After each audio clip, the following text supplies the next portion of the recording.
The wind was a living thing, a predator that had stalked the plains for 3 days, and now, with the fall of night, had finally cornered their small homestead in its jaws.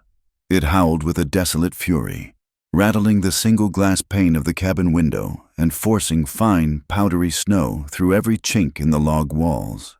Inside, the world had shrunk to the flickering circle of light cast by the stone hearth. Clara, all of 17 years, sat on a low stool, her fingers numb as she pushed a needle through a patch on her mother's worn shawl. The thread was coarse, the fabric thin, but the rhythmic motion was a comfort, a small act of order against the chaos raging outside. Across from her, her mother, Emma, stared into the flames. Grief had carved fine lines around her eyes and mouth, making her look older than her 40 years. It had been 2 winters since her husband, Thomas, had succumbed to a fever, leaving them to manage their small plot of land alone. 2 winters of learning the brutal arithmetic of survival, where every log on the fire and every scoop of flour was measured against the long, cold months ahead. "It's a mean one," Emma said, her voice barely a whisper above the storm's cry. "The kind that takes things." Clara didn't need to ask what she meant. Storms like this took livestock.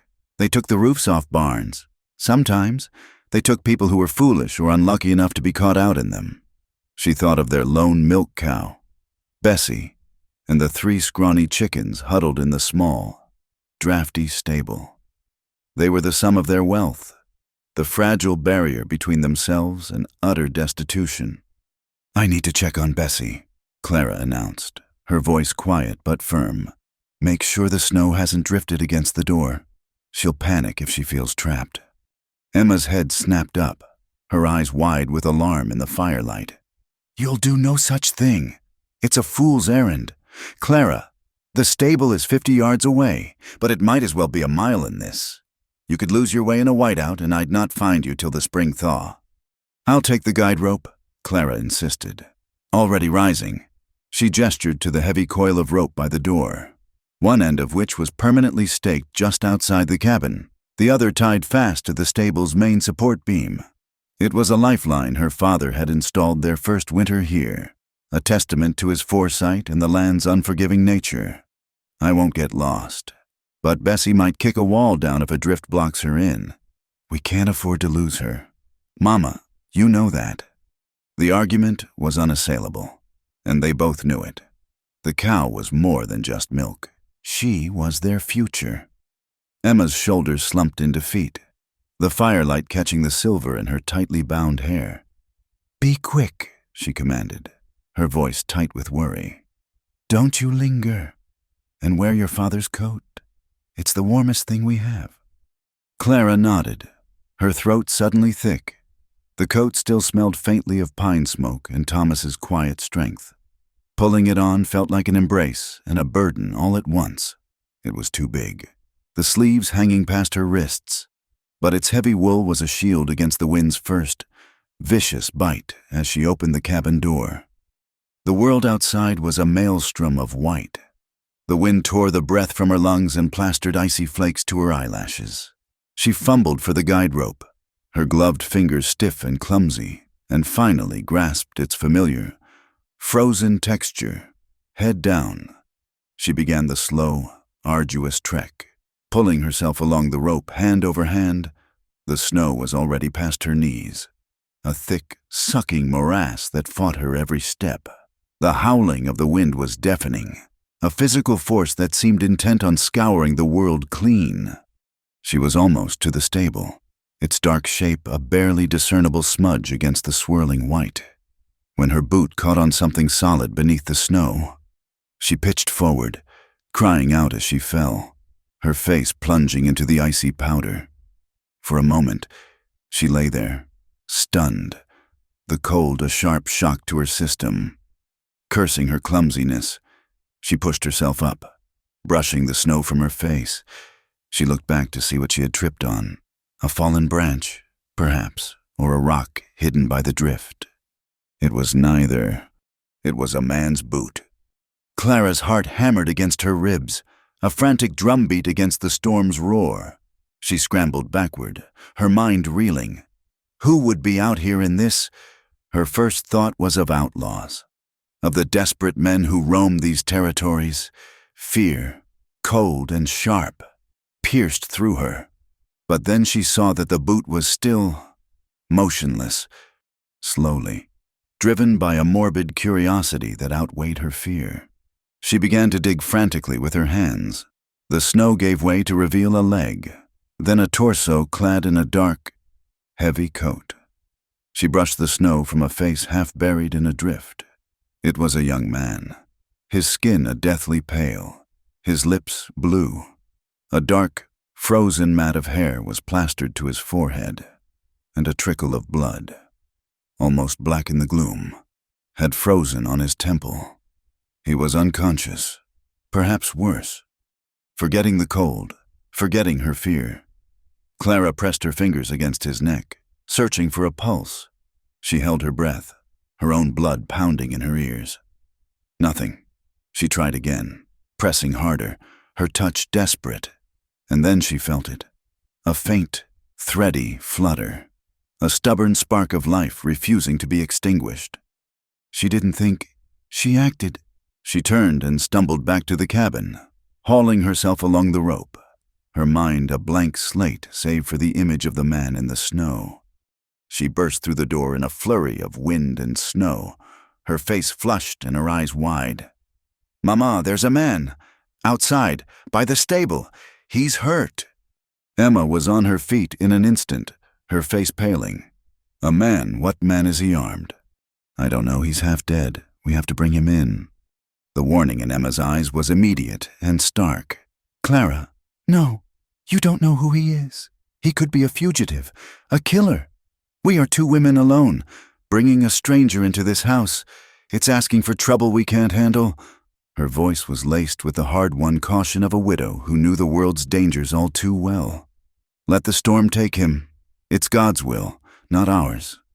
"God's will," Clara's voice rose, incredulous. "To let a man freeze to death on our doorstep, is that the will you believe in?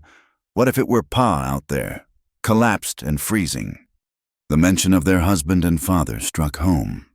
A flicker of pain crossed Emma's face, but her resolve hardened. "Your father was a good man. This stranger, we know nothing of him. He is trouble.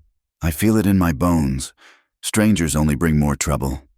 "And what more trouble could we possibly have?" Clara shot back, her voice breaking with a frustration that had been building for 2 long years. She swept a hand around the small, bare cabin.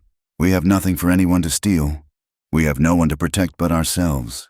But if we let him die, Mama, what does that make us? What part of ourselves will we lose? I won't do it. I can't." Her gaze was fierce, her jaw set with a stubbornness she had inherited from the very man they spoke of. Emma looked at her daughter, truly looked at her, and saw not a girl, but a woman making a stand. A woman whose compassion had not yet been weathered away by hardship, with a heavy sigh that seemed to carry the weight of the whole winter. Emma nodded once. The fight went out of her, replaced by a weary resignation. "Get the sled," she said quietly. "Pray God we don't live to regret this." The work was brutal. They dragged the small wood sled out into the tempest, the wind fighting them every inch of the way. The man was heavier than he looked, a dead weight of muscle and bone. It took all their combined strength to roll him onto the sled, their muscles screaming in protest, their lungs burning from the frigid air. The journey back to the cabin was a nightmare. The sled caught in the deep snow, and twice they had to stop, gasping for breath, their bodies shaking with exertion.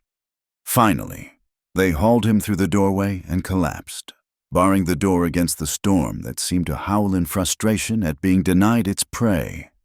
For a long moment, the only sounds were their own ragged breaths and the crackle of the fire. The man lay on the floorboards, a broken piece of the storm they had dragged into their sanctuary. As their breathing returned to normal, they began to take stock of their guest. They worked together, their earlier conflict forgotten in the face of the immediate task. They pulled off his snow-caked coat, It was fine wool, expertly tailored, not the rough-spun garment of a common farmhand. Beneath it, his shirt was of soft cotton, now stained a dark, ugly red on his left side. "He's been shot," Emma breathed, her eyes wide as she pointed to the ragged hole in the fabric. Clara's stomach clenched, but she forced herself to remain calm. She carefully cut the shirt away with her sewing shears, revealing the wound. It was a nasty sight, the flesh around it bruised and swollen. It looked as though the bullet was still lodged inside. But what struck her more was the man himself. He was young, perhaps only a few years older than her, even with the pallor of near death upon him. His features were handsome, with a strong jawline shadowed by a day's growth of beard. His hands, though scraped and bruised, were not the calloused, broken hands of a man who worked the earth. They were the hands of a rider, a man who worked with reins and rope, but not with a shovel. His boots, which they worked to pry from his frozen feet, were of high-quality leather, scuffed and worn from use, but clearly expensive. This was no drifter. This was someone of means, someone from a different world. Who is he? Clara wondered aloud, wringing out a cloth in a basin of warm water. "He's a cowboy," Emma stated, her tone grim. "But not like any I've ever seen around here. These clothes, they speak of money. Money and trouble often ride the same horse." Clara began to gently clean the grime and blood from the man's face. His breathing was shallow, a faint rasp in the quiet room. As she worked, she felt a strange connection to this stranger, this life that now lay in her hands. Her mother was right. He was an unknown, a risk. He was a door open to a world they had long since shut out, a world that could bring danger and judgment down upon them. The townspeople were already suspicious of the widow and her daughter, living alone on the edge of the territory, harboring a wounded man. A handsome stranger would give their wagging tongues a feast, but looking down at his pale, still face, Clara felt no regret. She felt only a fierce, protective resolve. She had pulled him from the storm's embrace, and she would not let him go now. Outside, the blizzard raged on, a symphony of nature's raw and indifferent power. It was the sound of the world that had taken her father, the world that judged her and her mother, the world that left people to die in the snow. Inside, by the hearth's defiant glow, a young woman dipped a cloth into warm water, preparing to fight for a stranger's life. The firelight danced across the floorboards, casting long shadows that flickered like doubts. But in the center of it all was a small, steady light, a fragile flame of hope they had unwittingly rescued from the heart of the storm. And for now, it was enough. The storm broke with the dawn, leaving behind a world remade in white and silence. The wind's howl had softened to a mournful sigh, and the sun, when it finally rose, cast a blinding glare across a landscape of pristine sculpted snow. Inside the cabin, the air was thick with the scent of boiled herbs, blood, and fear.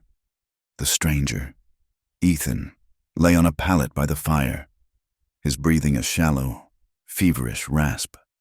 Clara had not slept. She had spent the night bathing his brow, watching the rise and fall of his chest, and wrestling with the terrifying knowledge of the lead ball lodged deep in his side.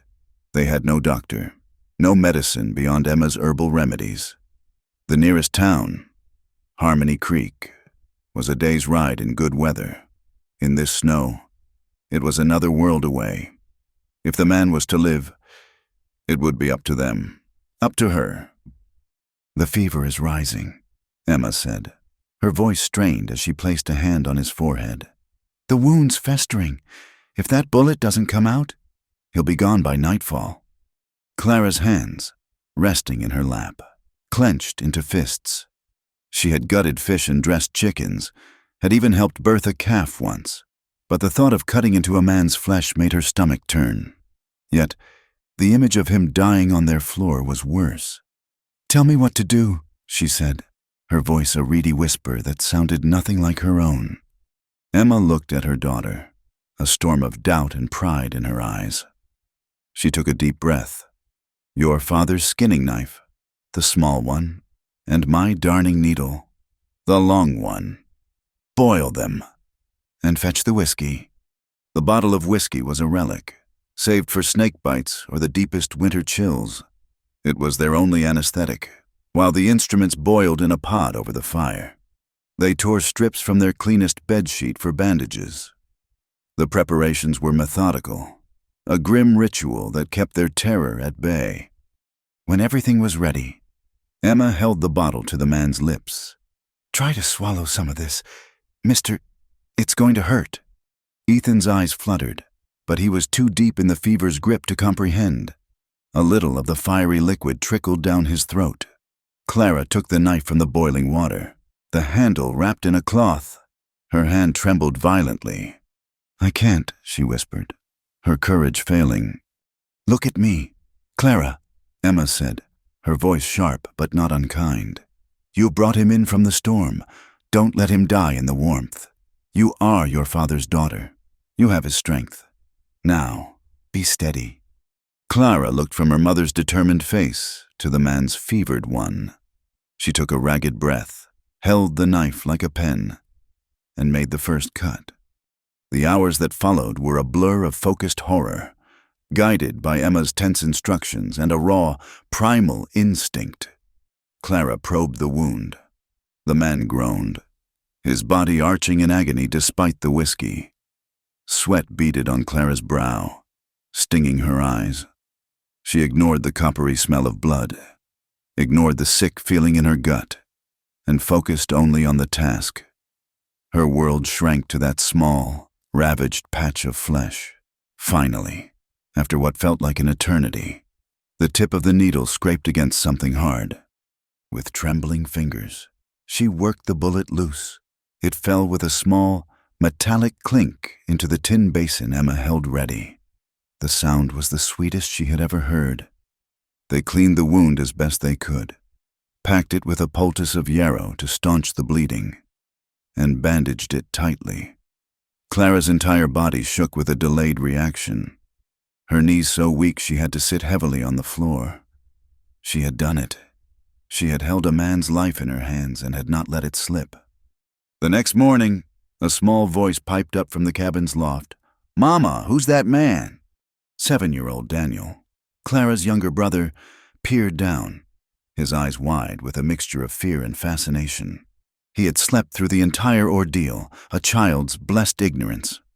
Hush now, Daniel, Emma said softly. He's a traveler.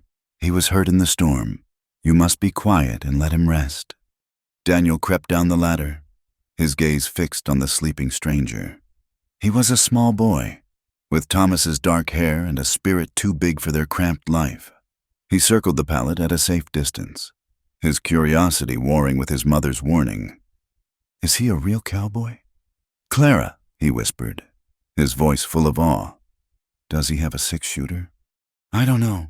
Danny, Clara said, managing a weak smile. Now go get your coat. We need more firewood. While Clara rested, it was Emma who made the trip to Harmony Creek 2 days later. The snow had hardened enough for travel, and she needed salt and flour. More than that, she hoped old Doc Miller might have some laudanum for the pain. The general store was, as always, the town's nerve center. As Emma entered, the low hum of conversation faltered. Eyes followed her as she walked to the counter.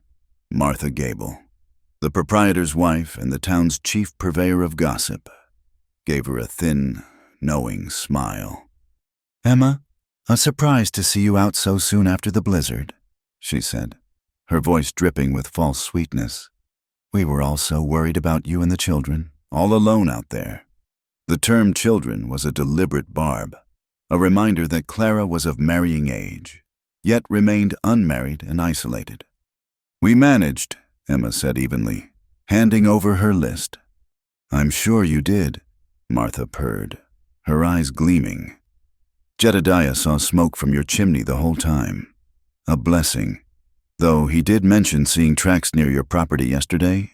Not your tracks, a man's tracks, leading away from your farm. Looked like he was riding hard. The store went quiet. Emma's back stiffened. So, someone had seen the tracks of whoever had shot Ethan and left him for dead. But that's not what they would believe. A stranger took ill on our land during the storm. Emma said, keeping her voice level, we offered him shelter, as any good Christian would. A stranger? Martha's eyebrows shot up. A man in your home with just you and your Clara. She leaned forward, her voice dropping to a conspiratorial whisper that carried through the entire store. You must be careful. Emma, a widow and a daughter of certain age, keeping a strange man in the house. It's not proper. People will talk. They'll get the wrong idea.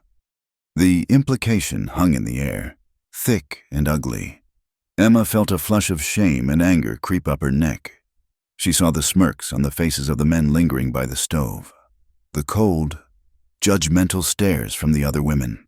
In their eyes, her act of charity was already being twisted into something sordid. She was no longer a struggling widow deserving of sympathy. She was a woman of loose morals, endangering her daughter's reputation. She took her supplies, paid without another word, and left. The weight of the town's collective judgment heavier than the sack of flour on her back. When she returned, Clara saw the defeat in her mother's face. The story spilled out, each word a fresh sting. They think we're unclean, Emma finished, her voice trembling with a rare vulnerability. They think I've brought shame upon you. Clara felt the humiliation as if it were her own. For years, they had been on the outside, the poor family living on the edge of town. Now they were outcasts. Her cheeks burned. A part of her, the part that had always craved acceptance, wanted to scream. She wanted to ride into town and tell them all they were wrong, that they were cruel, small-minded people. Another part of her wanted to wish she had left the man in the snow. But then she looked over at the pallet. Daniel was sitting on the floor beside it, quietly showing the unconscious man one of his carved wooden soldiers. He looked up at Clara, his expression serious. I'm guarding him, he whispered, so the bad men don't come back. In that moment, Clara's conflict vanished, replaced by a fierce clarity. The town could whisper. They could judge. She had made a choice not out of foolishness or impropriety, but out of a simple, profound humanity. She had chosen life. Let them think what they would. She would not sacrifice a man's life for the good opinion of people who had offered them none. 3 days later, Ethan woke up. The first thing he was aware of was a dull, throbbing ache in his side. The second was the soft light filtering through a window. The third was a face. A young woman was sitting in a chair near him, mending a shirt. Her head was bent, and the firelight caught the warm brown tones of her hair, which was pulled back in a simple braid. She was concentrating on her work, her expression serene. He tried to speak, but only a dry croak came out. Her head snapped up. Her eyes, the color of a summer sky, widened in surprise. She put down her sewing and was at his side in an instant, holding a cup of water to his lips. Easy now, she said, her voice soft. Just a sip. The cool water was life itself. He drank greedily. When the cup was empty, he leaned back, his head swimming. He took in the rustic cabin, the stone hearth, the child's toys in a corner, and her. She was young, younger than he'd first thought, with a face that was open and honest, untouched by the cynicism he knew so well. Where am I? He rasped, his voice raw. You're at our farm, just outside Harmony Creek, she replied. You were caught in the blizzard. We found you near the stable. He remembered now. The ambush, the searing pain in his side, stumbling through the blinding snow. His horse lost, until his strength gave out. The bullet. It's out, she said simply. He managed a weak smile. My thanks to the doctor. Then, he has a skilled hand. A faint blush colored her cheeks. There was no doctor, it was just me. Ethan stared at her. He took in her slender frame, her small, capable hands now folded in her lap. This girl, this slip of a thing had cut a bullet out of him. He had been operated on by army surgeons who sawed off limbs with less emotion than a butcher carving a hog. He had known hardened ranch medics who stitched men up with horsehair and curses, but he had never imagined a savior would look like this, with gentle eyes and a quiet strength that seemed to radiate from her like warmth from the fire. He had been betrayed, shot, and left to die in a frozen wasteland. He had woken up in a world of pain and uncertainty, but as he looked at Clara, at this young woman who had defied a storm and her own fear to save him, a stranger, he felt a crack in the icy shell that had encased his heart for months. It was the first inkling of a feeling he had long thought dead. It was the beginning of being healed. The days that followed Ethan's awakening unfolded in a quiet rhythm, dictated by the slow, stubborn pace of his healing. The world outside thawed, the immense drifts of snow shrinking under a pale sun, revealing the dun-colored earth beneath. Inside the cabin, the atmosphere was one of hushed convalescence. Ethan graduated from the floor pallet to a chair by the fire, then to taking a few shaky steps across the floorboards. His hand braced against the log wall. Clara was his constant shadow, changing his bandages with a practiced gentleness that belied her inexperience, bringing him bowls of thin broth that he drank without complaint. Though his pride chafed at his own weakness, Emma remained distant, her manner polite but cool. She saw him not as a man, but as a problem, a living embodiment of the trouble she had foreseen. Daniel, however, saw a hero. The boy would sit at Ethan's feet for hours, chattering away, showing him his whittled animals and asking endless questions about horses, cattle, and the vast, unseen world beyond their small farm. Ethan, for his part, was patient with the boy, a ghost of a smile sometimes touching his lips at Daniel's innocent pronouncements. But a profound melancholy clung to Ethan like a shroud. During the day, he was quiet and watchful, his gaze often drifting to the window, to the empty horizon. It was at night that the true depth of his wound was revealed. He was plagued by nightmares. He would cry out in his sleep, his hands clenching the blankets, his face a mask of terror. Twice, Clara had to shake him awake from a dream where he mumbled a name Blackwood over and over, like a curse. One evening, after a particularly bad night, the silence between them stretched taut. Emma had gone to the stable, and Daniel was asleep in the loft. The only sounds were the soft hiss of the fire and the wind whispering around the cabin's eaves. Ethan stared into the flames, his jaw tight, his shoulders hunched as if expecting a blow. Clara sat across from him, darning one of Daniel's socks. "You were dreaming again," she said softly. Not a question, but a statement. He didn't look at her. "I know." "You said a name, Blackwood." Ethan's body went rigid. For a long moment, he said nothing, and Clara feared she had pushed too far, trespassing on a pain she had no right to witness. When he finally spoke, his voice was rough, dredged up from a place of deep bitterness. "Silas Blackwood," he said, the name tasting like ash in his mouth. "He owns the Double X Ranch, over in the Green River Valley, or he did. I imagine he owns a lot more now." He finally turned his head, and in the flickering firelight, Clara saw that the wound in his eyes was far deeper than the one in his side. "I used to work for him," Ethan continued, his voice flat and devoid of emotion, as if he were recounting another man's story. "Started as a regular hand, but I have a knack for numbers and for reading cattle. Blackwood saw it. He took me under his wing, taught me the business, not just the labor. Within 5 years, I was his foreman. I ran the entire operation. He treated me like a son, the son he never had." A log shifted in the hearth, sending a shower of sparks up the chimney. "He trusted me with everything. His ledgers, his payroll, his plans for expansion. I trusted him with my loyalty. I would have taken a bullet for that man." He gave a short, harsh laugh that held no humor. "As it turns out, That's more or less what happened. He paused, gathering his thoughts. Last fall, a cattle baron from back east, a man with more money than sense, came looking to buy up land. He made Blackwood an offer for the XX, a staggering offer. But Blackwood refused. He said the ranch was his legacy. A week later, 100 head of his prime breeding stock vanished overnight. It was a clean job. The rustlers knew the land, knew the schedule. They knew exactly where to cut the fence and which gullies to use to hide their tracks. Ethan's hands clenched on the arms of his chair. Blackwood went into a rage. He offered a reward. He brought in the territorial marshal. But he also started looking at me differently. He started asking questions. Where was I that night? Why hadn't I posted more guards? He planted seeds of doubt with the other hands, said I was getting too ambitious. He was setting you up? Clara whispered, her sewing forgotten in her lap.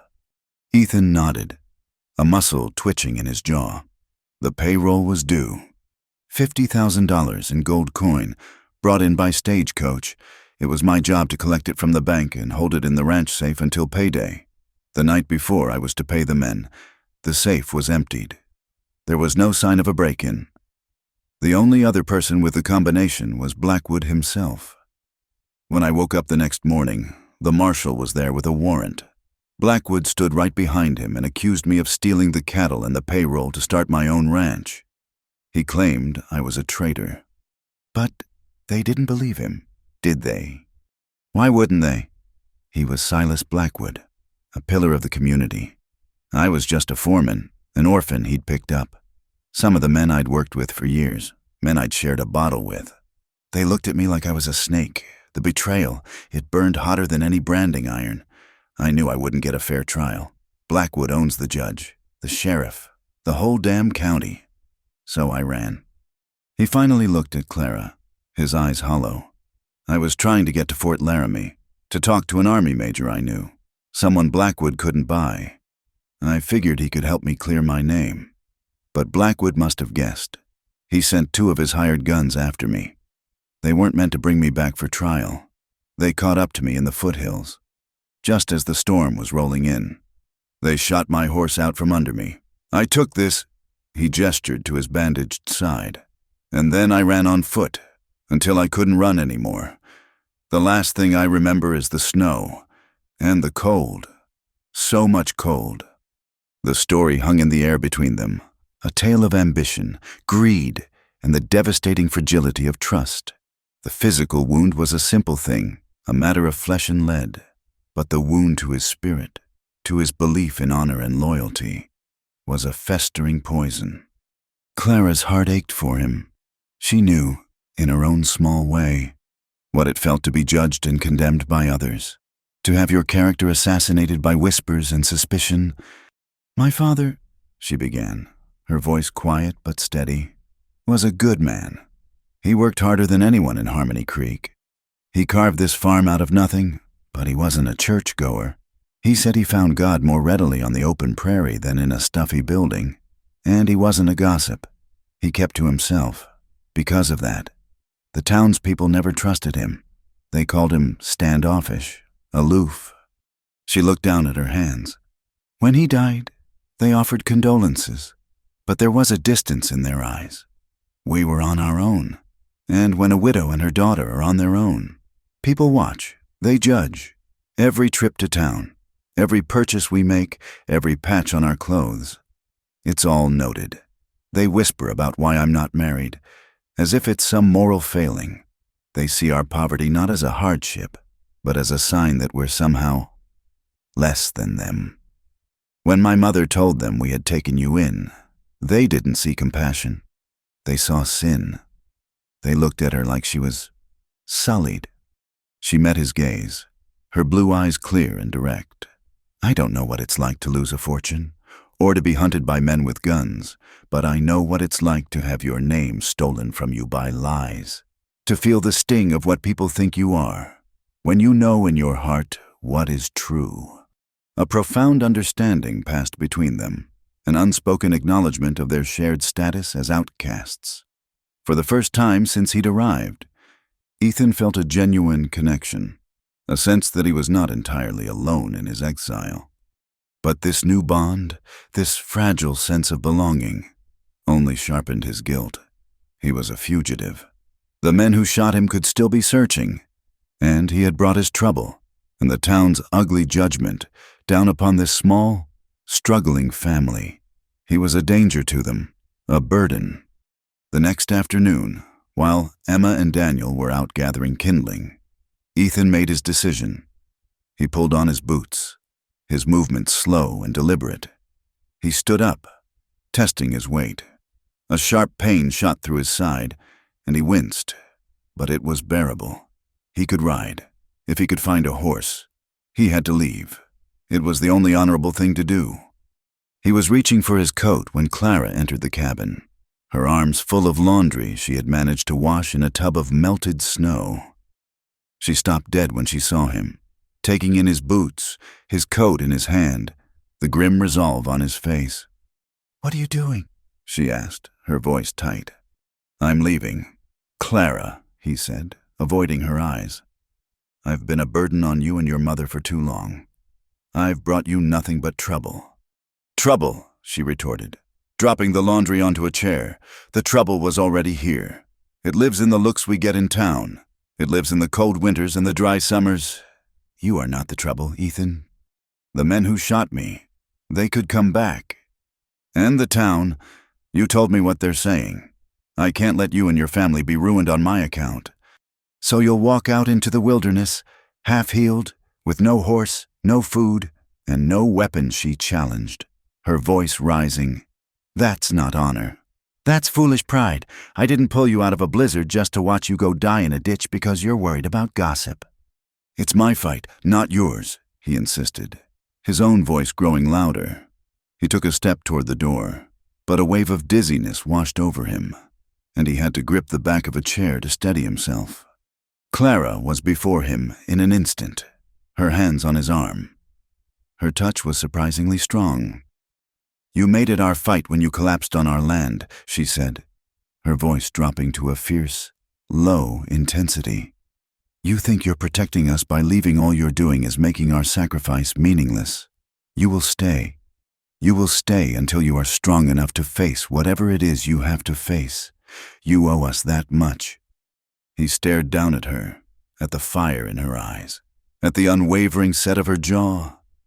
He saw not a fragile girl, but a woman with a will as strong and unyielding as the mountains on the horizon. He felt his own resolve waver. Clara seemed to sense his hesitation. She let go of his arm, walked over to the small wooden mantelpiece above the hearth, and picked up a small object wrapped in a piece of cloth. She came back and held it out to him. He looked down. She unfolded the cloth. Lying in her palm was a misshapen lump of gray lead. The bullet. "I kept it," she said softly. "I kept it to remember that one night, in the middle of the worst storm I've ever seen. We chose to do something decent. We chose to save a life." She looked up at him, her gaze holding his. "This is a testament. Ethan, it's proof that you survived. And you will keep surviving, right here, with us, until you're healed. Not just your body." He looked from the bullet in her hand to the unwavering strength in her face. The fight drained out of him, replaced by a wave of emotion so powerful it almost brought him to his knees. He had been betrayed by a man he loved like a father, hunted by his allies, and judged by the world. And here, in this impoverished cabin, a young woman he barely knew was offering him something he thought he had lost forever: sanctuary. Not just for his body, but for his wounded heart. Slowly, defeated and humbled, he nodded. He let her lead him back to the chair by the fire, the unspoken promise hanging in the air between them, as real and as solid as the piece of lead she carefully wrapped and placed back on the mantel. A testament to a life saved, and a bond forged in the crucible of pain and compassion. Spring did not arrive on the prairie. It waged a slow, determined war against winter. First came the thaw, the great white sheets of snow surrendering into muddy rivers that carved new paths through the fields. Then, almost overnight, a faint green blush appeared on the land, deepening day by day into a vibrant, impossible emerald. The air, once sharp and sterile, grew soft, carrying the scent of damp earth and the distant promise of wildflowers. With the return of life to the land came a return of strength to Ethan. The wound in his side had closed into a puckered scar, a dull ache his only reminder of the bullet. But the enforced idleness had worn on him. And with the new season came a restless energy that the small cabin could no longer contain. He began to spend his days outside, his presence transforming the small farm in subtle but significant ways. He started with the stable. The structure had sagged under the weight of winter snows, its door hanging crooked on a single hinge. Thomas had been a farmer, not a carpenter, and his repairs had been functional at best. Ethan, with a ranch foreman's eye for solid construction, saw a disaster waiting to happen. "That beam is going to give way in the next big wind," he announced one morning, pointing to the stable's main support. Emma, who was scattering feed for the chickens, gave him a wary look. It's held up this long. Her gratitude for his life being saved was still at war with her deep-seated fear of him, of the trouble he represented.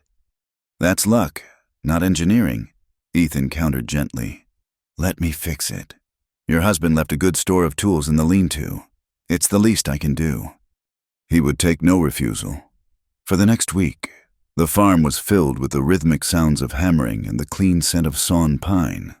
He worked with a focused intensity, his movements economical and sure. He reset the posts, replaced the rotted planks, and rehung the door so it swung true. He even fashioned a new latch from a scrap of iron he found. Clara would watch him from the cabin doorway, a dish towel in her hands, marveling at the effortless competence in his work. He wasn't just fixing a building. He was restoring a piece of their lives, making it safer, stronger.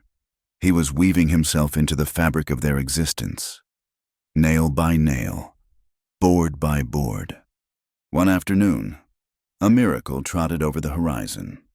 A lone horse, a rangy buckskin with a familiar gait, made its way steadily toward the farm. "Scout!" Ethan breathed, his voice thick with disbelief and a sudden, sharp joy. He walked out to meet the horse, which nickered and pushed its head into his chest. The animal was thinner, bearing a healed scar on its flank from a bullet graze. But it was alive. It had survived, just as he had. The return of his horse was like the return of a part of himself he thought was lost forever. The horse's arrival delighted Daniel more than anyone. "Can I ride him?" he begged, his eyes shining. "Can I?" Ethan. A true smile, the first Clara had seen, transformed Ethan's face, chasing away the shadows. "I reckon we can arrange that." Thus began the riding lessons. Ethan was a natural teacher, patient and encouraging. He taught Daniel how to approach a horse without spooking it, how to brush its coat and check its hooves. He hoisted the small boy into the saddle and led Scout in slow circles around the yard. Daniel's initial fear quickly melted into pure, unadulterated joy, his small body bouncing in the saddle, his laughter pealing across the prairie. Emma watched from the porch, and for the first time the lines of worry around her eyes softened. She saw not a dangerous fugitive, but a kind man making her son happy. The walls she had built around her heart began to crumble, brick by slow brick. Ethan's next project was Clara. One morning, he emerged from the lean-to carrying her father's old hunting rifle. It was a heavy, long-barreled percussion rifle, its stock worn smooth with use. "You need to learn how to use this," he said, his tone leaving no room for argument. Clara shrank back. "I don't like guns." "Liking it has nothing to do with it," he said, his gaze serious. "You and your mother are out here alone. I won't always be here.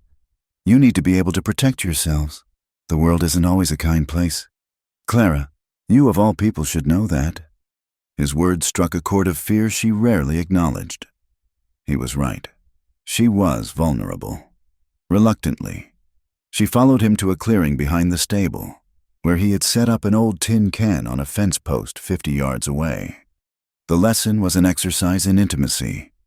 He stood behind her, his body close but not touching, as he showed her how to hold the heavy rifle. Plant your feet, solid. Lean into it, or the kick will knock you flat. His voice was a low murmur near her ear. He adjusted her grip, his fingers briefly brushing against hers, sending a jolt through her that had nothing to do with fear of the weapon. Don't pull the trigger. Squeeze it. Gently, like you're shaking hands with a baby. She was clumsy at first. The rifle was heavy, the report deafening, and the kick a brutal shove against her shoulder. Her first few shots went wide, kicking up dirt far from the target. She grew frustrated, the sting of failure bringing tears to her eyes. I can't do it, she said, lowering the rifle. Yes, you can, Ethan said, his voice firm. He stepped closer, placing a hand on her shoulder to steady her. You're closing your eyes right before you fire. Keep them open. See the target. Become the target. Breathe out, and then squeeze. His quiet confidence was contagious. She took a deep breath, the scent of him leather, wood smoke, and clean sweat filling her senses.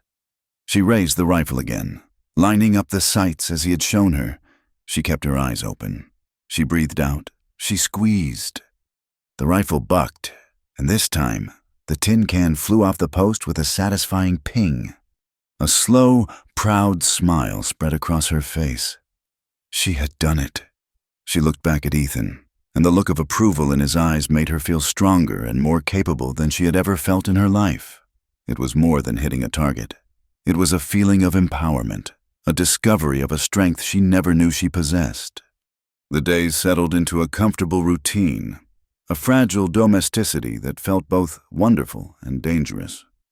They were a family, in all but name, but the unspoken feelings between Clara and Ethan grew with each passing day, a current running just beneath the surface of their quiet lives. It came to a head one late afternoon, as the sun began its descent, painting the prairie in hues of gold and rose. Ethan had just finished brushing down Scout and was leading him back to the stable. Clara was mending a fence nearby. You taught Daniel, you taught yourself, Ethan said, stopping beside her. Now it's your turn. My turn for what? To learn to ride properly, not just sit there while someone leads you. Before she could protest, he had cupped his hands for her foot and lifted her onto Scout's back. The horse was much taller than their old farm mare, and she felt a giddy sense of height. Ethan didn't mount. Instead, he stood beside her, taking the leather reins in his hand. A horse knows a rider by their hands, he said, his voice low. He placed his hand over hers on the reins. His palm was warm and calloused, completely engulfing her smaller hand. The contact was electric, a silent communication that went far beyond a simple riding lesson. You don't pull, he instructed, his voice a low vibration that seemed to travel up her arm. You guide. A gentle pressure here, a slight lift here. It's a conversation. He began to walk, leading the horse in a slow, easy circle. He talked her through every movement, his instructions mingling with the soft thud of Scout's hooves and the chirping of crickets. Clara barely heard the words. She was acutely aware of his closeness, of the way the fading sunlight caught the gold flecks in his brown eyes, of the strength in the hand that held hers. This was a different kind of intimacy from the shooting lesson, less about survival and more about a shared, quiet peace. She felt a wave of sadness wash over her, so profound it almost made her gasp. This peace was an illusion, a beautiful, fragile bubble she knew could pop at any moment. I only know how to heal wounds of the skin, she whispered, the words coming out unbidden, freighted with all her unspoken fears. I don't know how to mend a heart. Ethan stopped walking. He looked up at her, his expression softening into something she had never seen before, something tender, vulnerable, and deeply sincere. The last rays of the sun illuminated his face, and in that moment, she saw the full extent of the pain he still carried. But she also saw something new taking root in its place. He brought her hand, still held within his, to his lips, and pressed a gentle kiss to her knuckles. You already have, he said, his voice barely audible above the evening breeze. "And you don't even know it." The world seemed to fall away. There was only the warmth of his hand, the sincerity in his eyes, and the quiet truth of his words. He was telling her that she had done more than remove a bullet. She had pulled him from a deeper, colder darkness. She had given him a reason to want to heal. A love so powerful and pure bloomed in her chest that it stole her breath. It was a terrifying, wonderful feeling. But even as her heart soared, the shadow of fear crept in. She saw them not as he did in that moment, two people finding solace in each other, but as the world would a disgraced fugitive and a shamed spinster. An impossible match, a love that society would never, ever accept. He saw the conflict in her eyes, the hope warring with the fear. He slowly let go of her hand, and the spell was broken. The bubble had not popped, but they were both suddenly, painfully aware of its fragility. He gave a slight nod, a silent acknowledgement of the chasm that lay between them, and led the horse back toward the silent, waiting stable. The fragile piece they had built was as delicate as a spider's web, shimmering with a beauty that belied its weakness. The days grew warmer, longer. Ethan taught Daniel how to carve a whistle from a willow branch, and the boy's cheerful, off-key tooting became the farm's new anthem. He and Clara moved around each other in a careful dance of unspoken affection, their conversations punctuated by lingering glances and accidental touches that sent tremors through them both. They spoke of everything and nothing, everything except the one truth that now defined their existence. They were falling in love, and it terrified them. The outside world had left them alone since Emma's trip to town, a silence that felt less like acceptance and more like the calm before a storm. They knew the gossip must be simmering, the judgment hardening. They had simply chosen to ignore it, to live inside their bubble of hard work and budding hope. But the world does not long tolerate those who live by their own rules. The storm broke on a Sunday morning. The sky was a brilliant, cloudless blue, and Clara was humming as she hung laundry on the line Ethan had repaired for her. She saw them, then a small delegation on horseback, approaching not from the main road, but across the open prairie, as if to emphasize that there was nowhere to hide. Her humming died in her throat. Her heart began a slow, heavy drumbeat of dread. There were 4 of them. Leading the way was Pastor Yates, a man whose piety was as starched and severe as his collar. Beside him rode Martha Gable, her face pinched in a mask of righteous concern that was far more menacing than simple anger. 2 other grim-faced men from the town council, stalwart followers of the pastor, rode behind them. They were not carrying guns, but they carried something far heavier, the crushing weight of community consensus. Ethan was in the stable, mending a bridle. He emerged as the riders drew near, wiping his hands on a rag. His posture was relaxed, but his eyes were narrowed and watchful. He had seen men like this before, men who used God's word as a weapon. Emma came out onto the porch, her hand flying to her throat, the old fear returning to her eyes. "Clara, Daniel, get inside," she ordered, her voice trembling. "No, Mama," Clara said, her voice quiet but unshakable. She dropped the laundry basket and walked to stand beside Ethan, a silent declaration of solidarity. This was her land. This was her life. She would not hide from it. Pastor Yates drew his horse to a halt a few feet away, looking down at them from his perch in the saddle. He cleared his throat, his eyes sweeping over their small farm with a disdainful air. "Emma," he began, his voice sonorous, imbued with the false warmth of a practiced orator. "We've come out of Christian concern. The town is worried for you, for your spiritual welfare, and for that of the children. My family's welfare is my own concern, Pastor," Emma said, her voice thin but dignified. Martha Gable let out an unladylike sniff. Is it harboring a strange man, an unknown quantity? With a young daughter in the house, it's an impropriety that reflects poorly on us all. The whole town is talking. "Let them talk," Clara shot back, her chin high. "Their talk is cheap. This man was hurt. We saved his life. Is that not what you preach from your pulpit every Sunday? Pastor Charity Compassion. The pastor's thin smile did not reach his eyes. Charity is a virtue, my dear Clara, but it must be tempered with wisdom and propriety. This situation is neither wise nor proper. It has gone on for weeks. The man is clearly healed. He has no reason to remain here. He shifted his cold gaze to Ethan. Whatever business you have here is finished. Sir, it is time for you to move on. Ethan met his gaze without flinching. I'll move on when I'm ready. You will be ready today, the pastor said, his voice hardening, the velvet glove of piety slipping to reveal an iron fist. We are here to see to it. You have no right, Clara insisted, taking a step forward. This is our land. You can't force him to leave. Oh, I think we can, Pastor Yates said smoothly. He let a moment of silence hang in the air, a calculated pause for his next words to have their full, devastating effect. We are, of course, deeply concerned for young Daniel. A boy his age needs a stable, morally upright environment.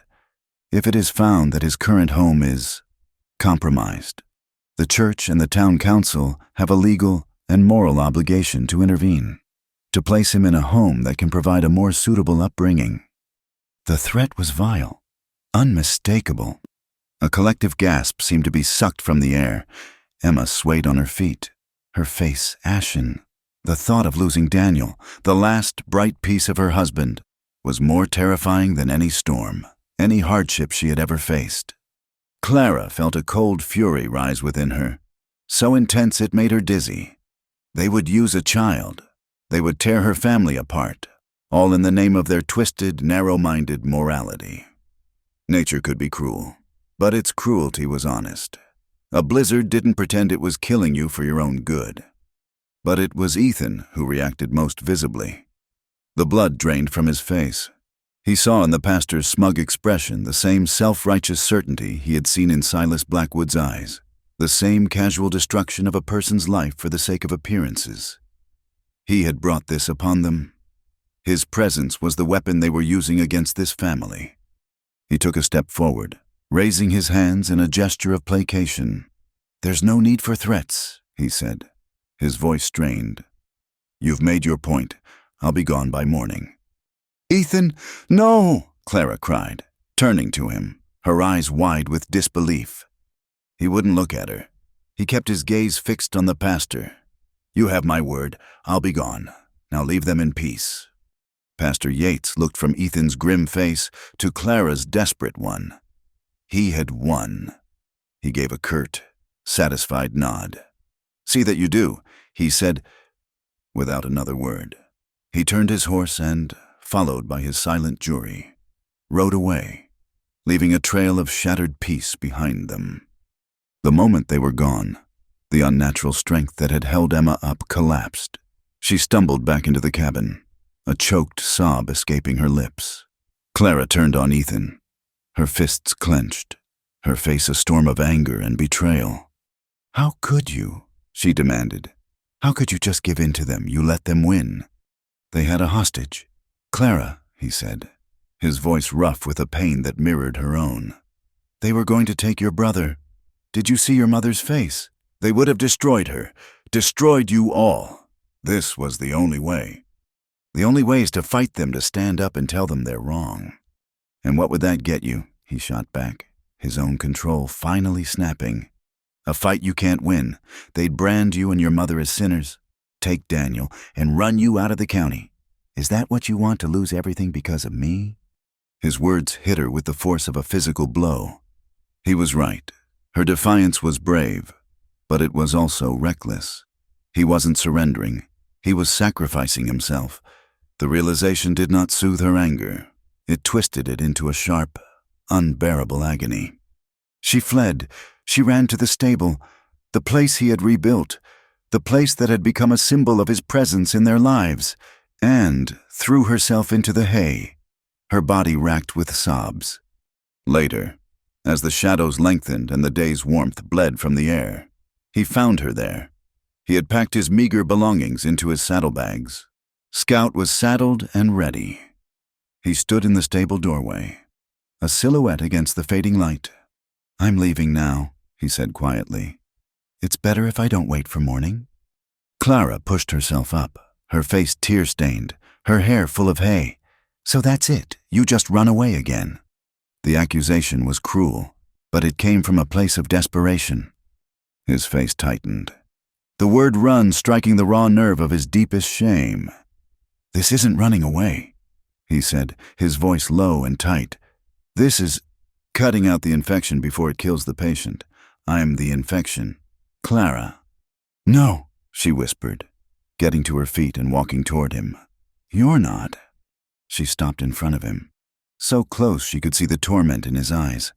She reached up and touched his face, her hand trembling.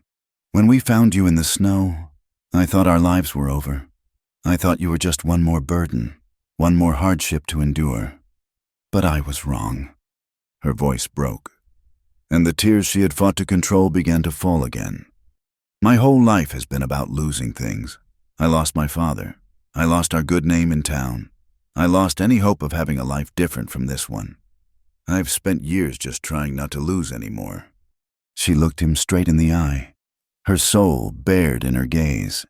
"And then you came. You're the first good thing that's happened in my life. Ethan, the first thing that felt like a gain instead of a loss. You brought laughter back into this house. You made my brother happy. You made me feel strong, safe." Her voice dropped to a ragged, pleading whisper. "I don't want to lose again. Please don't make me." Her words shattered the last of his defenses.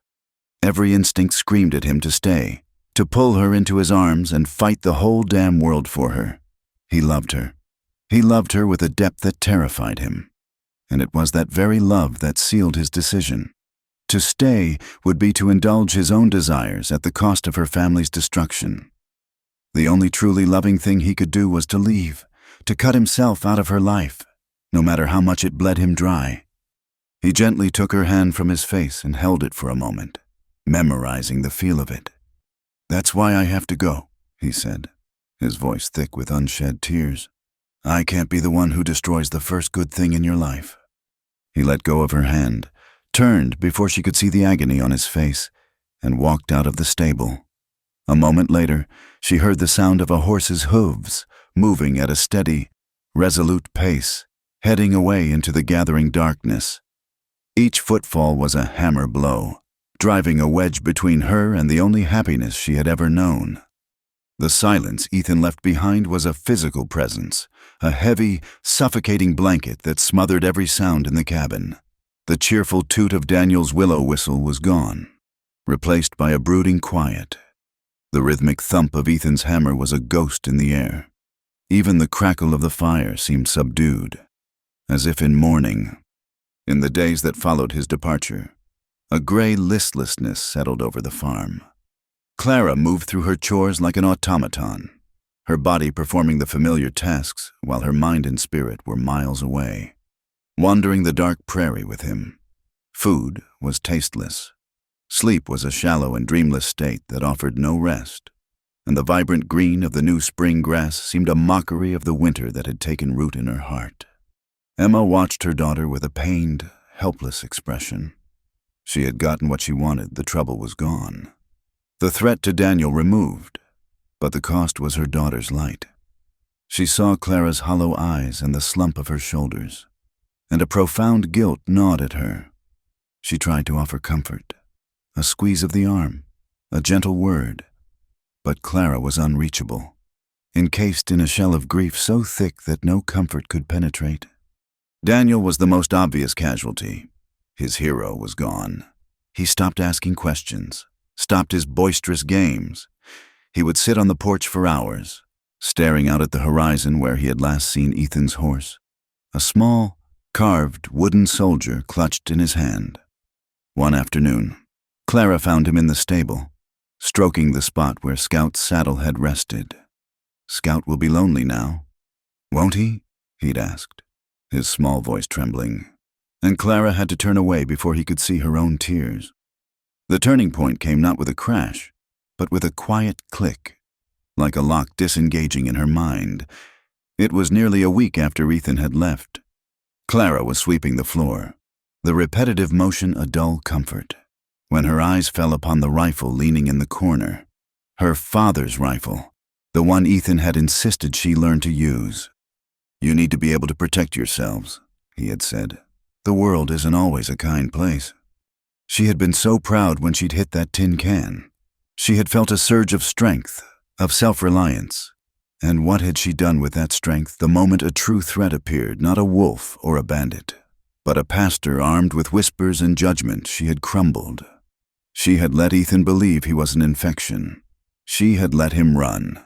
And in doing so, she had allowed the town, and her own fear, to steal the only real happiness she had ever known. She stopped sweeping. She looked around the quiet, sad cabin. She looked at her little brother, a shadow of his former self. What had they won? In exchange for their joy, they had bought the grudging silence of people who would never respect them anyway. They had traded a fragile, beautiful happiness for the cold, familiar security of their cage. They had survived the winter, only to let their spirits freeze in the spring. A slow, burning anger began to melt the ice around her heart. It was an anger directed not at the pastor, not even at her mother, but at herself. For years, she had accepted her lot. She had bowed her head to the town's silent contempt, had lived in the shadow of their poverty and their isolation. She had mistaken endurance for strength and fear for wisdom. Ethan had seen a different woman in her. He had seen the woman who could cut out a bullet, who could stand her ground, who could hit a target 50 yards away. He had seen her strength, and she had let him go because she was too afraid to use it. No more. She put the broom aside. Her movements were now filled with a purpose that had been absent for days. "Mama," she said, her voice clear and steady, devoid of the tremor that had plagued it. "I'm going into town." Emma looked up from her mending, startled by the change in her daughter. "Clara." "What for? We don't need any supplies." "I'm going to see Pastor Yates," Clara announced. A fresh wave of fear washed over Emma's face. "Don't you dare. Don't you stir that pot again. It's over, child. Let it be." "No," Clara said, her voice ringing with a newfound authority. "It's not over. It's just beginning." She didn't wait for an argument. She put on her best dress, a faded but clean calico, brushed her hair until it shone, and tied it back with a simple ribbon. She was not going as a supplicant. She was going as an equal. The ride into Harmony Creek felt different. She held her head high, meeting the curious and condemning stares of the townspeople not with a downcast gaze, but with a cool, direct look of her own. She was no longer ashamed. She was done with shame. The pastor's house stood next to the tall, white spire of the church, a monument to his authority. She tethered the mare to the hitching post and walked up the stone path, her heart hammering not with fear, but with a wild, exhilarating resolve. She found him in his study, a dark, wood-paneled room that smelled of old paper and furniture polish. He was writing at his desk. He looked up when she entered, his expression a mixture of surprise and stern disapproval. "Clara," he said, setting down his pen, "to what do I owe this unexpected visit? I trust your guest has departed as he promised." "He has," Clara said, her voice steady. She did not sit in the chair he gestured to. She remained standing, forcing him to look up at her. "I came to inform you of a decision my family has made." The pastor leaned back, a patronizing smile touching his lips. "A decision, I pray it is one that brings you back into the fold of this community, my child." "My family is this community," Clara stated, her words sharp and precise. "A community of 3, held together by loyalty and love, something this town knows very little about. You came to our home and threatened to tear us apart, all for the sake of appearances." "I came to protect a child from an unwholesome environment," he corrected, his voice taking on a sanctimonious edge. "You came to pass judgment," Clara countered, her voice rising with controlled passion. You didn't see a man being cared for. You saw a sin you could punish. You didn't see a family showing compassion. You saw a widow and a daughter you could control. You used my brother as a weapon, and you used God's name as an excuse. And in doing so, you brought nothing but misery." The pastor's smile vanished. He was not accustomed to being spoken to this way, especially not by a young, unmarried woman from the edge of town. "You are overwrought, child. You speak from a place of misplaced affection." "I speak from a place of truth," Clara declared, her voice ringing with conviction. She took a breath, steeling herself for the final, irrevocable step. "The Spring Festival is next week. It is a celebration of this community, and we will be there, my mother, my brother, and I will be with Ethan." The pastor stared at her, dumbfounded, "But he is gone." "I will find him," Clara said, her chin held high. "And I will bring him back, and we will walk into that festival together. If anyone in this town, you, Mrs. Gable, anyone has an objection to the character of the man I stand with, if anyone thinks we are living in sin, then let them have the courage to say it, not in whispers behind our backs, but to my face." She had thrown down the gauntlet. She had taken their weapon gossip and insinuation and demanded it be brought into the open. For a moment, Pastor Yates was speechless, his righteous authority completely undermined by her sheer, defiant courage. "You are making a grave mistake," he finally managed, his voice a low hiss. "No, Pastor," Clara said, turning to leave.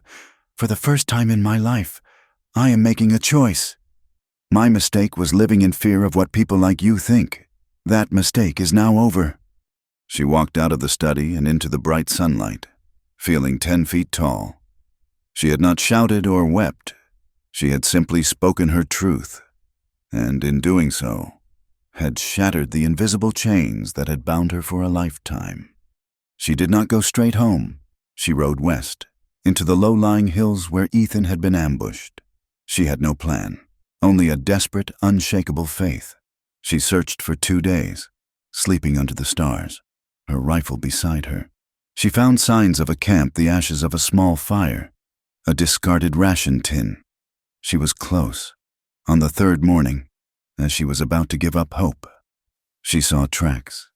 Not Ethan's, but Scout's. The horse's loyalty was stronger than his master's resolve.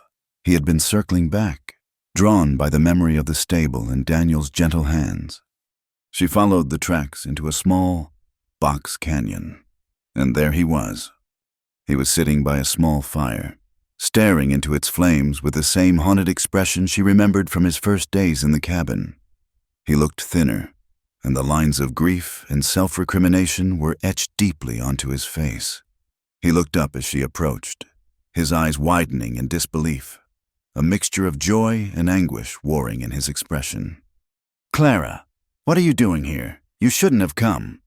She dismounted and walked toward him, not with the desperation of a lovesick girl, but with the calm purpose of a woman who knew her own mind. "I'm not asking you to come back. Ethan," she said, her voice clear and strong, "I'm telling you that I am done hiding. I'm done being afraid."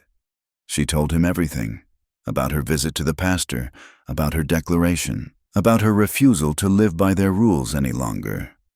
She laid her decision before him, not as a plea, but as a statement of fact. He listened, his gaze fixed on her face, his expression shifting from shock to awe. He had left to protect her from the town's judgment, and in his absence, she had found the strength to confront that judgment head-on. He had seen her as someone to be shielded, and he had been wrong. She was a shield herself, forged in a fire he could barely comprehend.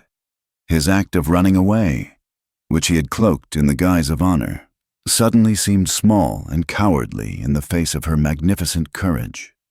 He realized in that moment that true love wasn't about noble sacrifice from a distance. It wasn't about running away to keep someone safe in a cage. It was about standing together, shoulder to shoulder, and facing the storm. He rose to his feet and came to her, taking both of her hands in his. He looked down at their joined hands, then up into her eyes, and she saw the last of the shadows recede, replaced by a fierce, unwavering light. "I am a man with nothing," he said, his voice thick with emotion. "I have no home, no fortune, and a name that has been dragged through the mud. I have nothing to offer you. Clara, nothing but a promise." He squeezed her hands.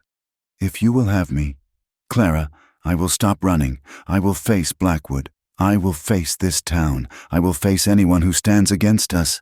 I will get my name back, and I will spend the rest of my life trying to become the man you deserve." His eyes searched hers, his heart in his gaze. "Let me come home, not as a guest or a burden, as your husband." The word hung in the air, beautiful and terrifying and more right than anything she had ever heard. The fear was still there, a cold knot in her stomach. But for the first time, it was smaller than her hope. It was smaller than her love. "Yes," she whispered, the single word, a vow, a promise, and a declaration of war against the world that would try to keep them apart. Yes. The week leading up to the spring festival was a strange and feverish dream. The air on the farm was no longer heavy with unspoken grief, but electric with a terrifying, exhilarating purpose. They had made a pact in the wilderness, a private promise between two souls. Now, they had to forge that promise into a public truth, under the harsh, unforgiving light of the community's gaze. They returned to the farm not as a man and his rescuer, but as a couple, their hands brushing as they walked from the stable, their glances holding a new, shared understanding. Emma met them on the porch. She looked from Ethan's resolute face to the defiant light in her daughter's eyes, and she knew that the battle she had fought to avoid was now inevitable. A long, shuddering sigh escaped her lips, but when she spoke, her voice was not one of defeat, but of weary acceptance. "Get inside, both of you," she said, her tone softer than it had been in months. "You look half-starved." That evening, as Daniel slept soundly, the three of them sat around the table. There was no talk of the pastor or the town. Instead, Ethan spoke of his plans. He would not run from Silas Blackwood. He would find a way to get word to the major at Fort Laramie. He would work, take any job he could find, to earn his keep, and to prove his worth. He laid out his intentions not as a desperate fugitive, but as a man charting a new course, a man with a future he was determined to claim. Clara listened, her heart swelling with a fierce pride. Emma listened, and for the first time, she allowed herself to see past the trouble he represented and to see the core of the man himself, his inherent decency, his quiet strength, his deep and abiding love for her daughter. The mother in her, the part that had been so terrified, was finally eclipsed by the woman who recognized and respected honor when she saw it. On the afternoon of the festival, Emma went to the large cedar chest that sat at the foot of her bed. She opened it, and the scent of preserved memories filled the small room. From beneath a layer of linens, she carefully lifted a dress, wrapped in muslin. It was her wedding dress. It was not a grand affair of silk and lace, but a simple dress of cream-colored cotton, with a row of tiny, hand-stitched flowers along the collar and cuffs. It was yellowed with age, but it was clean and carefully preserved. "I made this with my own mother," Emma said, her voice thick with memory as she held it out to Clara. I hoped you would wear it one day. I didn't imagine it would be like this." She looked at Clara, her eyes shining with unshed tears. "Your father and I, we didn't have much, but we had a love that was strong enough to build a life on. This dress, it saw more happy days than sad ones. I wanted to see more still." It was her blessing. It was her surrender. It was her declaration that she was choosing to stand with her daughter, come what may. When Clara put it on, it fit as if it were made for her. The simple fabric fell in soft lines, and the dress transformed her from a hard-working farm girl into a woman of quiet, luminous grace. She looked at her reflection in the small, cracked mirror. and she saw not the timid girl who had once feared the town's whispers, but the woman Ethan saw, the woman she was finally becoming. Ethan was waiting outside. He had washed in the creek. His hair was neatly combed, and his clothes, though worn, were clean and mended. When he saw her step out of the cabin, he stopped breathing. All the words he had prepared, all the reassurances, vanished. He could only stare, his heart in his eyes. He looked at her not just with love, but with a profound, reverent awe. He offered her his arm, his gesture as formal and correct as a gentleman in a city ballroom. "Are you ready?" he asked, his voice low. "Yes," she said, taking his arm. Her hand was steady on his. "Are you?" A slow smile touched his lips, a real smile that reached his eyes. "I've been running for months. Clara, I'm tired of running. I'm ready to stand." They rode into Harmony Creek as the sun began to set, casting long, golden shadows across the street. The center of town had been transformed. Lanterns were strung between the buildings, casting a warm, festive glow. A makeshift stage had been erected, where a trio of local farmers were tuning a fiddle, a banjo, and a guitar. The air was filled with the smell of roasting meat and fresh bread, and the sound of laughter and conversation. For a moment, it was possible to believe this was a place of warmth and community. Then they dismounted. Their arrival acted like a stone dropped into a still pond. The ripples of silence spread outward from them. Conversations faltered. Laughter died in people's throats. Heads turned, 100 pairs of eyes fixed on them. A collective gaze of curiosity, shock, and condemnation. Clara felt a cold knot of fear tighten in her stomach, but she felt Ethan's hand on the small of her back, a steady, reassuring pressure. She lifted her chin and met the stares. She saw Martha Gable standing with a group of women, her mouth a thin, disapproving line, her eyes flashing with venom. She saw Pastor Yates near the church steps, his face a stony mask of judgment, his arms crossed over his chest. She saw whispers begin, heads leaning together, hands rising to cover smirking mouths. For a long, agonizing moment, they stood there, an island in a sea of silent hostility. Clara's resolve began to waver. The weight of their scorn was a physical force, pressing down on her, making it hard to breathe. Then, the fiddler, a gnarled old farmer named Silas Croft, who had known Clara's father, seemed to make a decision. He stamped his foot, drew his bow across the strings, and a lively, defiant reel cut through the heavy silence. The banjo and guitar joined in, and the spell was broken. The music, a force of life and joy, pushed back against the oppressive judgment.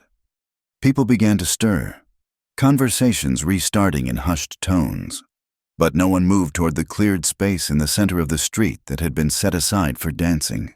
All eyes were still on them. Ethan turned to her, his face pale in the lantern light, but his eyes steady. "I have to confess, Miss Clara," he said, his voice a low murmur meant only for her. "Silas Blackwood taught me how to read a ledger and brand a steer, but he never did teach me how to dance." A genuine smile broke through her fear. This man, who had faced down gunmen and survived a blizzard, was afraid of a simple reel. The absurdity of it gave her strength. "Then you'll have to trust me to lead," she said. She took his hand and, with a courage she never knew she possessed, led him into the empty dance space. A collective gasp went through the crowd. This was no longer a quiet arrival. This was a direct, public challenge. They began to move, their steps tentative at first. Ethan was as good as his word. He was clumsy, his feet tangled, his movements stiff and awkward. He moved with the gracelessness of a man more accustomed to a saddle than a dance floor. In any other circumstance, it would have been comical. But here, tonight, it was an act of profound bravery. Clara held his hand tightly, her eyes locked on his. She guided him through the steps, her own movements sure and steady. They were not just dancing, they were communicating. They were carving out a small circle of defiance in the heart of the town's disapproval, a world that contained only the two of them and the music. "I don't care what they say," she whispered, her voice fierce and certain as they turned. "I only care that I'm standing with you." "Then we'll never fall," he answered, his hand tightening on hers. They began to draw a different kind of attention. Some of the younger couples, inspired by their courage or perhaps just eager to dance, began to venture onto the floor. But the core of the town's leadership, the pastor, Martha Gable, the councilmen remained on the sidelines, their disapproval a cold wall around the growing warmth of the festival. It was Sheriff Denton who finally broke the standoff. He was a tall, quiet man who rarely spoke unless it was necessary, a man who observed everything and kept his own counsel. He had been watching the entire scene unfold from the doorway of his office, his face unreadable.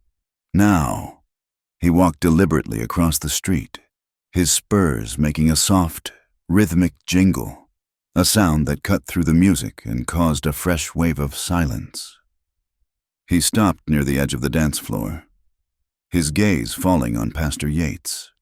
"Evening, Pastor," he said, his voice a calm, low drawl. "Sheriff," the pastor replied stiffly, "a sad night when public decency is so flagrantly disregarded."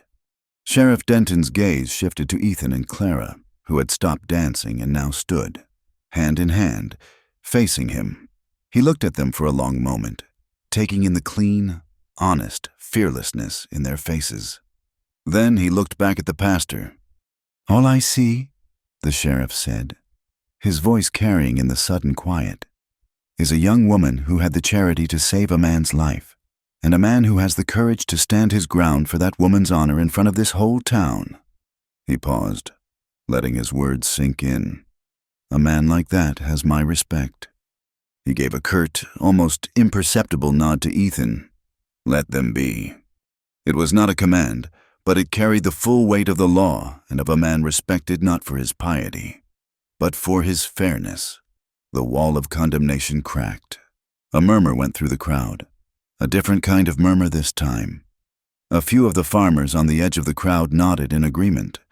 One of their wives, a woman Clara recognized but had never spoken to, bustled forward with 2 cups of cider and pressed them into their free hands, giving Clara's arm a quick, supportive squeeze before hurrying away.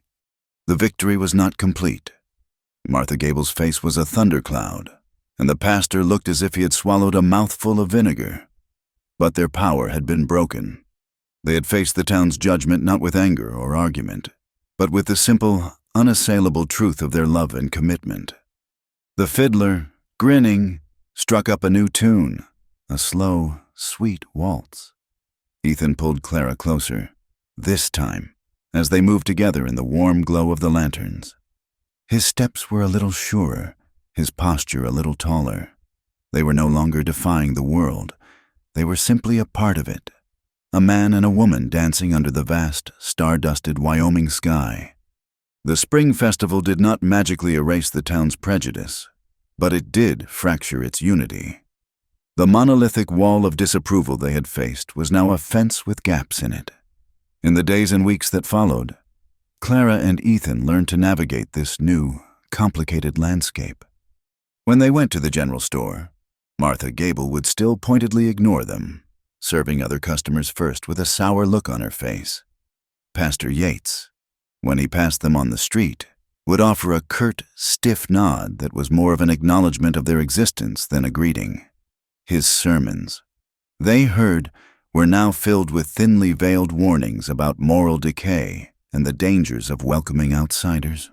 His most fervent followers adopted his cool disdain, treating Clara and her family with a chilling politeness that was, in its own way, as isolating as open hostility. But others had changed.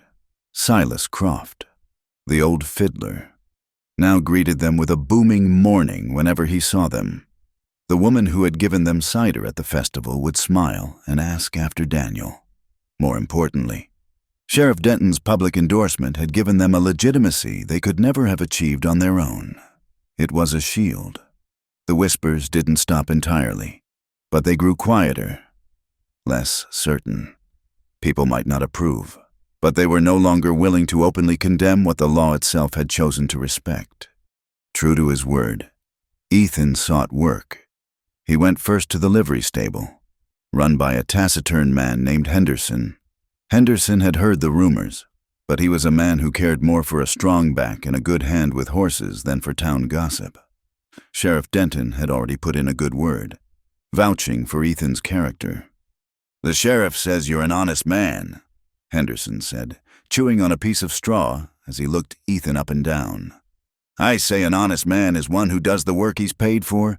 The roof needs re-shingling and that back stall needs new floorboards. You can start tomorrow. I'll pay you in cash, weekly. Don't give me a reason to regret it." And just like that, Ethan had a job. He was no longer a fugitive hiding out on a farm. He was a working man, a part of the town's economy. Every day he would ride into town at dawn and return at dusk, tired and smelling of horses and honest sweat. He would hand his earnings to Emma, not as a guest paying for his keep, but as a son-in-law contributing to the family. Emma, in turn, accepted the money with a quiet nod, the last of her reservations melting away with each act of responsibility and commitment he demonstrated. With Ethan's wages, their lives began to change in small, meaningful ways. They could afford new shoes for Daniel, whose toes had been poking through his old ones. They bought a new milk cow to keep Bessie company, and a dozen laying hens.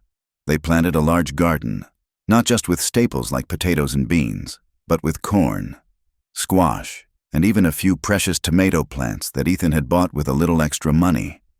The farm, once a place of stark survival, became a place of vibrant life. Daniel, his hero firmly re-established, was a whirlwind of happy energy, following Ethan around, helping with chores, his willow whistle a constant, cheerful melody. Clara, freed from the crushing weight of sole responsibility, blossomed. The worry lines on her brow smoothed out, and her laughter, once a rare and precious sound, became a common occurrence. She still worked as hard as ever, managing the garden, the chickens, and the house. But now her work was infused with a sense of joyful purpose, of building a future rather than just enduring the present. One of the first things Ethan did with the sheriff's help was write a long, detailed letter. He explained everything, his history with Silas Blackwood, the rustling, the stolen payroll, the ambush. He addressed it to Major Thomas Reed at Fort Laramie, the one man he believed Blackwood couldn't influence. Sheriff Denton himself saw that the letter was given to a trusted Army dispatch rider, ensuring it would bypass the regular, less secure mail routes. There was no guarantee the letter would work. It might not even reach the major. But the act of sending it was a profound liberation for Ethan. He was no longer a man running from his past. He was a man actively fighting to reclaim his name. The shadow of the fugitive that had haunted him for so long began to recede, replaced by the steady light of a man with a purpose. Late spring bled into the cusp of summer. The prairie was a riot of color, a vast carpet of Indian paintbrush, bluebonnets, and yellow primrose. The days were long and warm, the evenings soft and filled with the scent of wildflowers and the sound of crickets.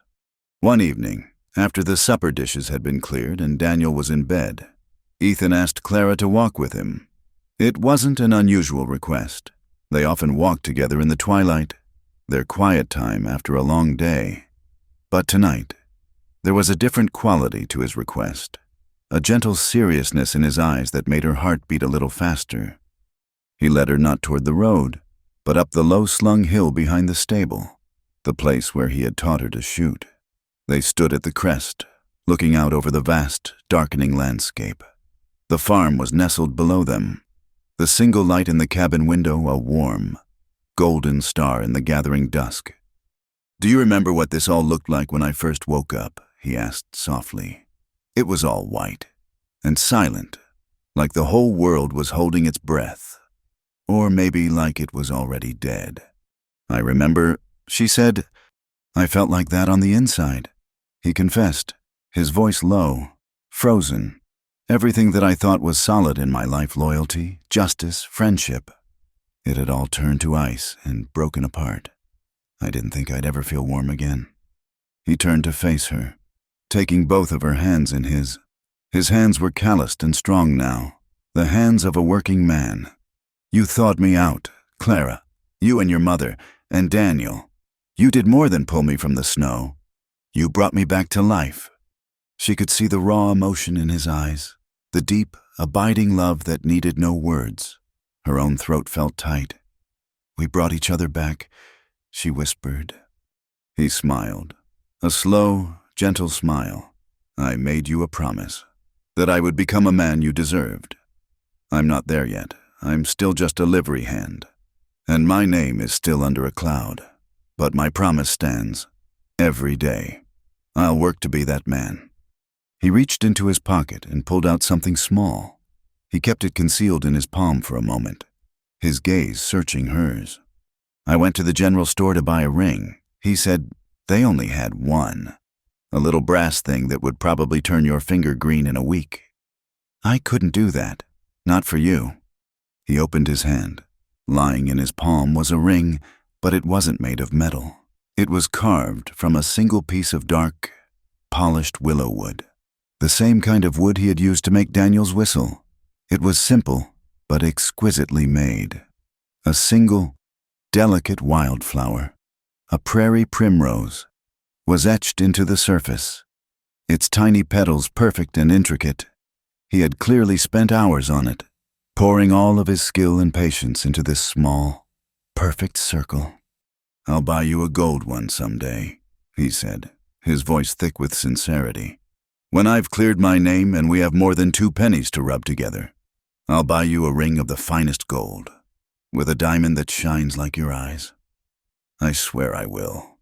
He took a deep breath, his gaze never leaving hers. But our love doesn't have to wait for that. With a hand that trembled slightly, he took the wooden ring and slid it onto her finger. It fit perfectly. It was warm and smooth against her skin, a tangible piece of him, of his love, of the life they were building together. Tears welled in Clara's eyes, but they were tears of pure, unadulterated joy. A gold ring couldn't have meant more. A gold ring would have been a symbol of wealth, of status, the very things the town judged them by. This ring was a symbol of them. It was carved from the land that had sustained them, etched with the beauty they had found in it, and crafted by the hands of the man she loved. It's the most beautiful thing I've ever seen, she breathed, looking from the ring on her finger to the love shining in his face. They stood there on the hill as the last light faded from the sky, and the first stars began to appear. They knew their fight wasn't over. Pastor Yates would not suddenly become their friend. Silas Blackwood was still a threat somewhere over the horizon. But for the first time, those things seemed distant and small. They had faced the cruelty of nature and the prejudice of society. They had been wounded, judged, and cast out, but they had survived. They had found in each other a sanctuary, a private country where they were not outcasts, but king and queen. They had learned that true freedom wasn't about being accepted by the whole world, but about building a world of your own that was strong enough to stand against it. Ethan wrapped his arms around her, and she leaned her head against his chest, the small wooden ring a solid promise against her hand. Below them, the light in their cabin window burned brightly, a defiant beacon of hope in the vast, wild dark. Thank you for listening to our story. Let us know in the comments where you're tuning in from so we can connect and share our thoughts. Please subscribe to our channel, Wild West Night, like this video, and consider supporting us further by hitting the hype button to help this story reach more listeners.